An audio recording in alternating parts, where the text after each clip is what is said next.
A very good afternoon, Team Zimbabwe, and welcome to Africa and Beyond Television Network. And this afternoon, let us take a look on what is happening. Rutendo Matinyarare, a ZANU PF affiliate, a man who is leading an organization called ZASIM, which has been responsible for the fighting of sanctions. He has come out attacking the Herald, and they clearly indicated that sanctions are no longer hindering Zimbabwe from progressing. It's a very interesting team. Zimbabwe is becoming interesting. We have gotten back to the of Robert Mugabe, Grace Mugabe, the G40 Lacoste factional days. We have gotten back to that era, and it's becoming more interesting. Remember that Herald is being used as a propaganda vehicle by ZANU PF leaders, especially those who are failing to implement reasonable policies. They use Herald as their propaganda mouthpiece.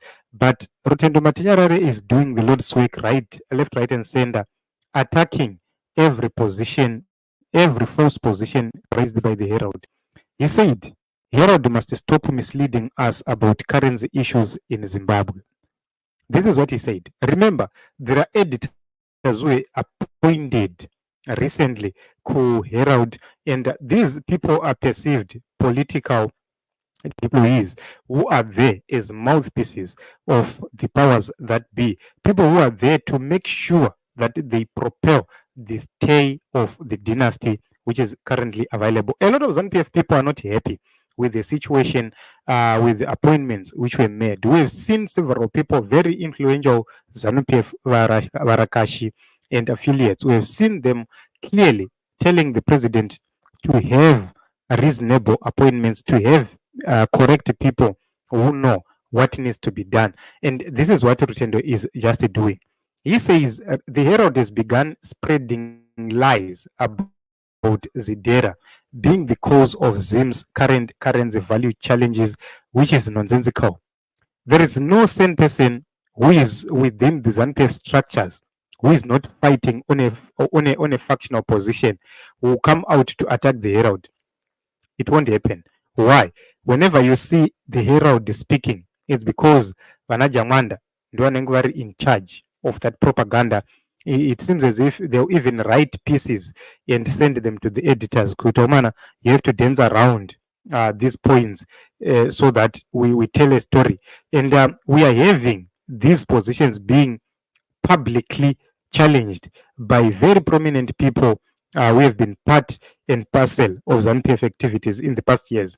He says, as part of their explanation for Zimbabwe's currency decline by 45% over the past few weeks, since the removal of executive order sanctions, the Herald claims that sanctions, Zidera, have also criminalized any relations between international banks and Zimbabwean entities, making it impossible for the country to secure any liquidity to support its economy. And in response, he says, this is utter nonsense because there is no single clause in Zidera that prohibits or criminalizes private banks for having corresponding banking relations with or trading with Zimbabwean banks. Only the executive order sanctions EO 13469 barred any financial institution from clearing the funds of doing business with or lending money to the government of Zimbabwe. Institutions belonging to that government or entities doing business with it. So this is a clear shift of view. Rutendo Matinyarare clearly indicates that sanctions are no longer affecting the government of Zimbabwe one way or the other. Sanctions are no longer a scapegoat for the Emerson Mnangagwa administration. So he went on to say, this is why we saw the cancellation of the Reserve Bank of Zimbabwe's accounts in foreign banks only begin 7 years after Zidera was enacted and days after the 29th of July 2008 when EO 13468 sanctions were enacted by George Bush. Nevertheless, the offending sanctions were removed 3 weeks ago, so surely we can no longer blame them for latest currency fluctuations. Recently, Rutendo Matinyarare started another fight, a fresh fight against the sanctions which were placed on the 8 individuals and the 3 business entities. And Vice President and President Emerson Mnangagwa, Mnangagwa, they are also designates of those Magnitsky sanctions.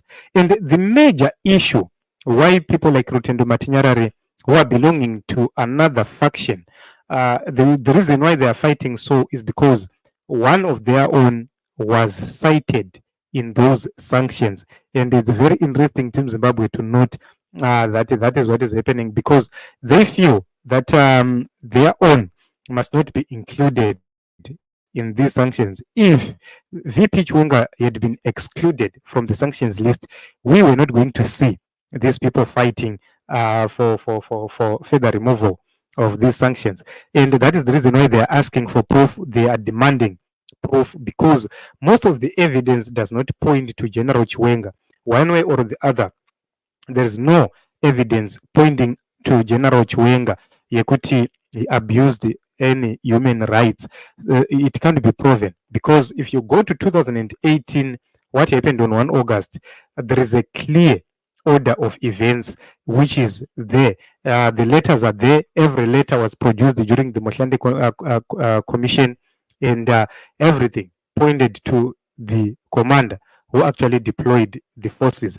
So this is the continuation. It says the paper went on to claim that the law, ZDERA, bars any American seconded to an international institution from approving commercial loans to Zimbabwe. And this is cited as a misrepresentation of the causes of our current problems, as we have never seen ZDERA being implemented by any US director in a multilateral lending institution voting against Zimbabwe getting any loans since it was implemented. Then this is the most important part. If you want to understand what is happening, this is the most important part. He says this is because Zimbabwe stopped servicing its multilateral debt from 2000. Thus, the nation is in arrears and not eligible to get loans from these institutions until it has paid its outstanding debts. This is very important and critical, because in the past we were told that Zimbabwe cannot get loans because of sanctions, this and that. But right here, Rutendo Matinyarare is now agreeing with the people in the opposition who have been saying the reason why Zimbabwe is not getting loans from financial institutions is because it has failed to service its loans. And he says, additionally, from the IMF, I believe last year or last year but one, there was news all over ZANU PF people celebrating about Zimbabwe with having withdrawn its special withdrawing rights from the IMF, and it did so without any difficulties. And he went on to say, not only that, but we have been able to exchange those SDRs for US dollars when Zimbabwe had no US dollar reserves with the IMF. This means any exchange of SDRs to US dollars without reserves was a borrowing of US dollar reserves of other nations, which means Zimbabwe was able to borrow. So such SDR to US dollar exchanges were never stopped by US directors, US banks that process all US dollar transactions or OFAC. So moreover, no nation worth its salt depends on very exploitative multilateral lending institution loans to run its economy. So right here, this is the approach which is being taken by another faction of ZANU PF. They are saying that we cannot rely on these multilateral lending institutions. We need to use the resources from within Zimbabwe to make sure that we balance our payments, to make sure that we balance everything, and to make our currency stable. They've been making calls for that to happen. That is the reason why they are attacking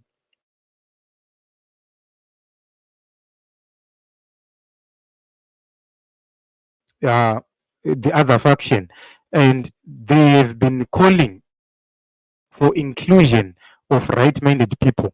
That is the reason why when these sanctions were removed, you heard Rutendo saying what is left out is the appointment to notify babies who have been benefiting from the arbitrage. So $11 billion of export revenue and the trade Zimbabwe. Whenever you see this happening, just know kuti zvinhu zviya zviya zvatanga.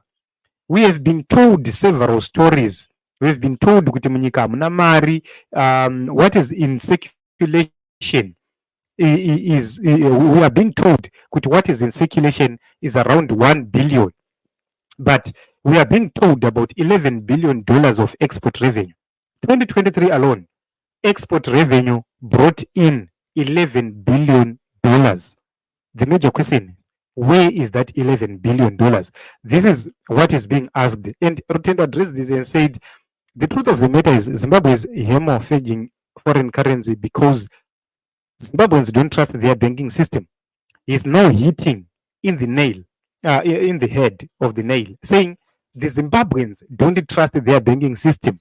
And most of our foreign currency is leaving the country after the Zimbabwean government allowed foreign-owned companies and foreign investors to repatriate 100% of their profits and debt repayments out of the country.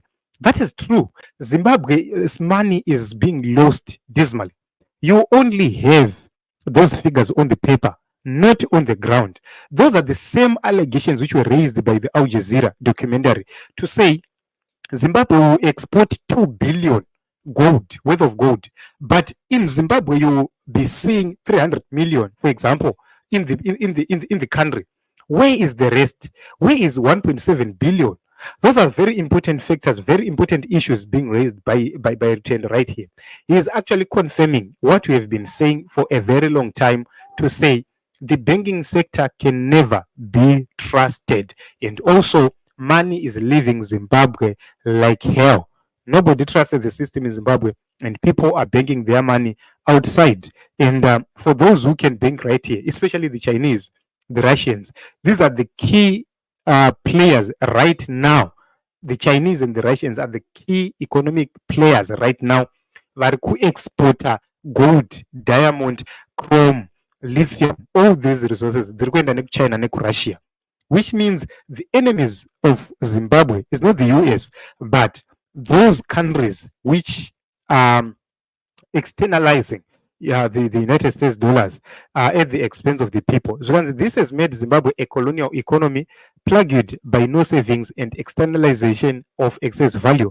This is exacerbated by the use of easy to smuggle US dollar and the government officials and the Herald who actively protect the biggest externalizers. This self-sabotage is now the problem in Zimbabwe, not Zidera. This is a clear clash, Team Zimbabwe. This is a clear factional battle which has been drawn right here, because you don't expect to see people like Rutendo telling the truth as it is like this. When you see this happening, then there is a force from within who is instructing them to say, okay, guys, yasvika nguva yekutaura chokwadi, yasvika nguva yekuonesana chokwadi. And this is what is happening at this moment in time, and this is the truth.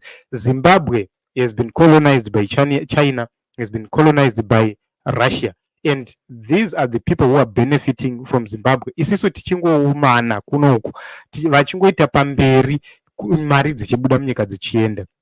What are the benefits for the people of Zimbabwe? None. So this is the reason why you see ZANU PF people, they want FDIs more, because FDIs makes them make more money, because pari externalizwa mari paipa ndipo vari kuitawo mari napo ipapo. But if we have more DDIs, mari inenge yakagara muno munyika, people will be comfortable having their money right here in Zimbabwe, and it will be more safe to be in Zimbabwe than in any other country. Saka, you see that those who have been benefiting from externalization, they will not benefit. Those who have been facilitating externalization, they will not be facilitating it, hence making no profits. So this is my own view. I feel that the factional battles within ZANU PF are reaching a boiling point, and it's becoming more interesting and more interesting at this moment in time. So you see that whatever they will call this which is happening in Zimbabwe, Rutendo Matinyarare has spoken the truth about the Herald and about the very powerful people within the nation of the government of Zimbabwe who are actually protecting the externalizers. The major question is, who are these people protecting externalizers, and who are these people involved in self-sabotage? And he calls it the problem in Zimbabwe, which means the loss of value per currency yedu It's not about sanctions. It's not about the opposition. It's not about all these issues being raised by Nikompums. It's the issue of sabotage by the people who have been benefiting from the looting and which has been happening. So it is what it is in Zimbabwe. We're going to watch and see interesting moments lying ahead, and we'll continue to watch from a distance to understand what is happening. But if you need to understand what is happening in Zimbabwe, these are the indicators. This happened when Emmerson Mnangagwa was being probed up to become the president. Why is this happening at this moment in time? Who is being probed up? You will find out soon. A lot of very key people, prominent people, they have tried by all means to distance themselves from ZANU PF policies, and they are cautiously approaching whatever ZANU PF is doing. ZANU PF has been on a spree of trying to tarnish Starlink. You have seen these people defending Starlink. Why? It's because they see that the policies which are being pursued by those in charge will never liberate Zimbabwe, will never make Zimbabwe move. And that will be the crash of ZANU PF. If this continues, this is the crash of ZANU PF. This is a way of trying to save ZANU PF, but will it work? We do not know. We'll continue to watch and see what is going to happen next.